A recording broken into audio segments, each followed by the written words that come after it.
புஷ்பா வெற்றிக்கு பிறகு சுகுமார் அல்லு அர்ஜுன் கூட்டணியில் உருவாகியிருக்கும் புஷ்பா 2 தி ரூல் படம் கடந்த 5ஆம் தேதி பிரம்மாண்டமாக வெளியானது. மைத்ரி மூவி மேக்கர்ஸ் நிறுவனம் தயாரித்துள்ள இந்த படத்தில் ரஷ்மிகா மந்தனா கதாநாயகியாகவும் ஃபஹத் ஃபாசில் வில்லனாகவும் நடித்துள்ளனர்.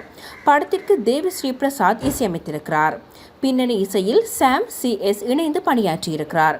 இந்த படம் உலகம் முழுவதும் முதல் நாளில் 294 கோடி ரூபாய் வசூலித்துள்ளதாக பட தயாரிப்பு நிறுவனம் தெரிவித்துள்ளது. முன்னதாக ஹைதராபாத்தில் நடந்த சிறப்பு காட்சியின் போது திரையரங்கிற்கு வருகை தந்த அல்லு அர்ஜுனால் கூட்டம் அதிகமாகி படம் பார்க்க வந்த ரேவதி என்ற பெண் கூட்ட நெரிசலில் சிக்கி சம்பவ இடத்திலேயே உயிரிழந்தார். அவரது மகனுக்கும் பலத்த காயம் ஏற்பட்டிருந்தது. இந்த சம்பவம் சோகத்தை ஏற்படுத்திய நிலையில் அந்த குடும்பத்தினருக்கு ஆதரவாக நிற்பதாக பட தயாரிப்பு நிறுவனம் கூறியிருந்தது.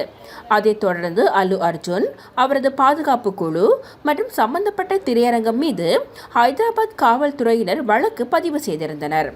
இந்த சம்பவத்தின் எதிரொலியாக தெலங்கானா அரசு வரும் காலங்களில் சிறப்பு காட்சிக்கு அனுமதி வழங்கப்பட மாட்டாதென அறிவித்தது.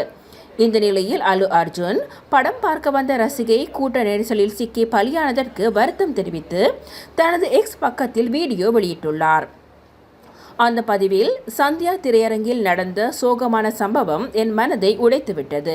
இந்த இக்கட்டான நேரத்தில் துயரத்தில் இருக்கும் அந்த குடும்பத்தினருக்கு எனது ஆழ்ந்த இரங்கல்களை தெரிவித்துக் கொள்கிறேன். இந்த வேதனையில் அவர்கள் தனியாக இல்லை என்பதை நான் உறுதியளிக்கிறேன்.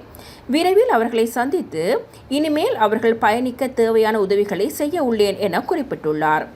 மேலும் அந்த வீடியோவில் அந்த குடும்பத்தினருக்கு 25 லட்சம் ரூபாய் வழங்க உள்ளதாகவும் அவர் தெரிவித்துள்ளார். இதுபோன்று பல செய்திகளை தெரிந்து கொள்ள நமது வைப்ஸ் டிவி யூடியூப் தளத்தை சப்ஸ்கிரைப் செய்து அருகிலுள்ள பெல் பட்டனை கிளிக் செய்யுங்கள்.